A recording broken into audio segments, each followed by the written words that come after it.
శ్రీధర్ బాబు గారు చాలా ఇంటెలిజెంట్గా డైవర్ట్ చేస్తారు. చాలా తెలివైన వాడు, సీనియర్ శాసనసభ్యుడు. వారు కూడా నా చిన్ననాటి స్నేహితుడే. కానీ నాకు వారి గురించి తెలుసు అధ్యక్ష. వారు ఏ రకంగా ఇది చేస్తారో నేనేమన్నాను అధ్యక్ష, గౌరవ ముఖ్యమంత్రి గారు కూడా ఏ రకంగా మాట్లాడతారో మీకు తెలుసు అన్నాను. గౌరవ ముఖ్యమంత్రి గారు నేను ఎప్పుడు కూడా పేరు తీసుకున్నాను, ఎప్పుడు తీసుకున్నా నాకు తెలుసు అధ్యక్ష. నేను ఎవరైనా గౌరవ సభ్యుని కూడా గౌరవ సభ్యుడిని పిలిచేటువంటి సంప్రదాయం నాది. నేను ఎవరిని పిలిచినా నేను ఎక్కడ కూడా ఏ రోజు కూడా అన్పార్లమెంటరీ లాంగ్వేజ్ కానీ అలాంటి నాకు భాషలకు అలవాటు లేదు. అలాంటి మాటలు మాట్లాడాను.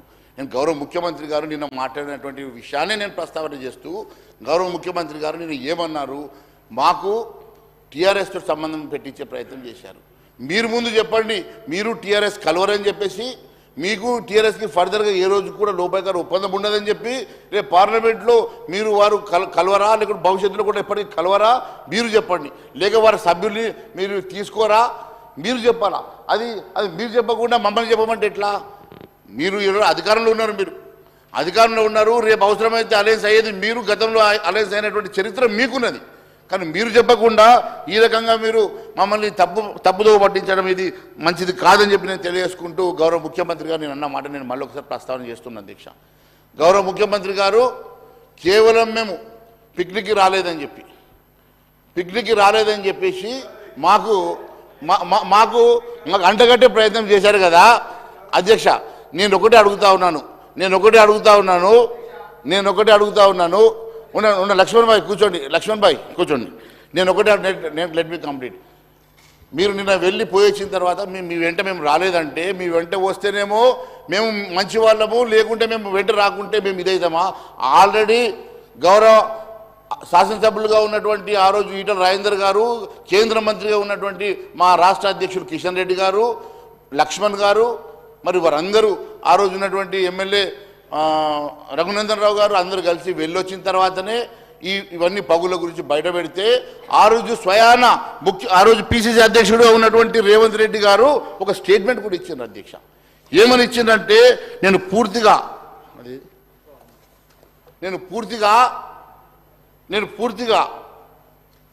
అధ్యక్ష వినండి. అవినీతిని ఆధారాలతో సహా నిరూపించకపోతే రాజకీయాల నుంచి తప్పుకుంటానన్నారు.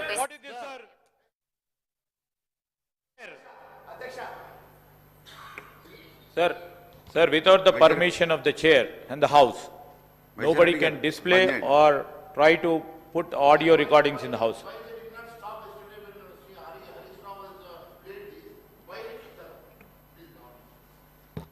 Sir, why they did not stop Harish Rao when he has played the same audio yesterday, sir? Sir, వారి గోపిక ఉండాలా సార్, వినాలా సార్. వారు స్వయంగా పిసిసి అధ్యక్షుడిగా నన్ను కేంద్ర ప్రభుత్వం తీసుకువెళ్ళండి, అమిత్ షాను కల్పించండి, నేను ఆధారాలతో సహా నిరూపించకుండా రాజకీయ సన్యాసం చేస్తామని చెప్పినటువంటి రేవంత్ రెడ్డి గారు సిబిఐకి ఇవ్వండి, సిబిఐకి ఇస్తే సిబిఐ ముందుకు నేను ఆధారాలతో సహా నిరూపిస్తా, లేకుంటే రాజకీయ సన్యాసం చేస్తా అని చెప్పినటువంటి రేవంత్ రెడ్డి గారు ఈరోజు ఎందుకు వెనుకడుగు వేస్తున్నాడో చెప్పాల్సినటువంటి అవసరం ఉందని చెప్పి తెలియజేస్తున్నాను అధ్యక్ష. ఈరోజు పిసిసి ఆ రోజు మీరే డిమాండ్ చేశారు కదా సిబిఐకి ఇవ్వమని, ఆ రోజు మీరే డిమాండ్ చేశారు కదా రాజకీయ సన్యాసం చేస్తామని. మరి ఈ రోజు ఎందుకోసం మీరు వెనుకడుగు వేస్తున్నారో గౌరవ ముఖ్యమంత్రి గారు చెప్పాలని తెలియజేస్తున్నాను అధ్యక్ష.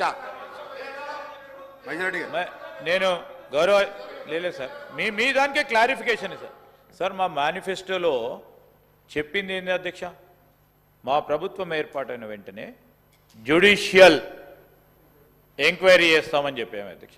మా మేనిఫెస్టోలో ప్రజలకు చెప్పిన అంశాన్ని మేము అమలు చేసే కార్యాచరణలో ఉన్నాం. ఎవరు ఆపారు అధ్యక్ష? ఈరోజు కేంద్ర ప్రభుత్వాన్ని ఎవరన్నా ఆపారా? మీరేమైనా విచారణ చేయమంటే మేము ఆపినావా? మీ కేంద్ర ప్రభుత్వం ఉంది, మీకు అధికారాలు ఉన్నాయి, మీరెందుకు చేయలేకపోతా ఉన్నారు? వారు లోపాయక ఒప్పందంతో నడుస్తూ ఉన్నారు కనుకనే ఈరోజు మీరు ఏ చర్య తీసుకోవడం లేదు. దాన్ని కప్పిపుచ్చడానికి ముఖ్యమంత్రి గారి పేరును పదే తీస్తా ఉన్నారు. ముఖ్యమంత్రి గారు కూడా జ్యుడిషియల్ ఎంక్వైరీ చేస్తామని చెప్పారు.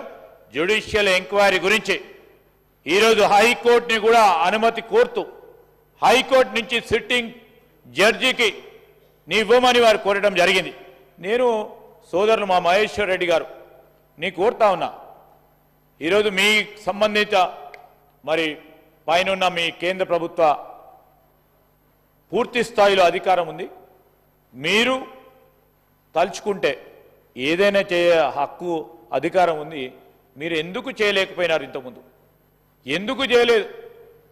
చేయని కారణాలు కూడా చెప్పాల్సిన అవసరం ఉంటుంది. This is purely misleading the house అధ్యక్ష. ఒక గౌరవ మంత్రి గారు లెజిస్లేటివ్ మంత్రిగా వారికి బాధ్యతయుతమైనటువంటి పదవిలో ఉన్నటువంటి వ్యక్తి ఇంత మిస్లీడ్ చేయడం కరెక్టా అధ్యక్ష? ఇది లెట్ మీ అరే ఎందుకు లక్ష్మణ్ గారు నేను ఏమంటున్నాను, మీరు ఓపిక వినాలా, నేను చెప్పేది వినండి ప్లీజ్ అండర్స్టాండ్. సార్ ఎంత మిస్లీడ్ చేస్తా ఉన్నాడంటే, కేంద్రానికి అటు అధికారం ఉందట. కేంద్రం అనుకుంటే డైరెక్ట్గా ఒక అటానమస్ బాడీని తీసుకెళ్ళి చేయమని చెప్పొచ్చట.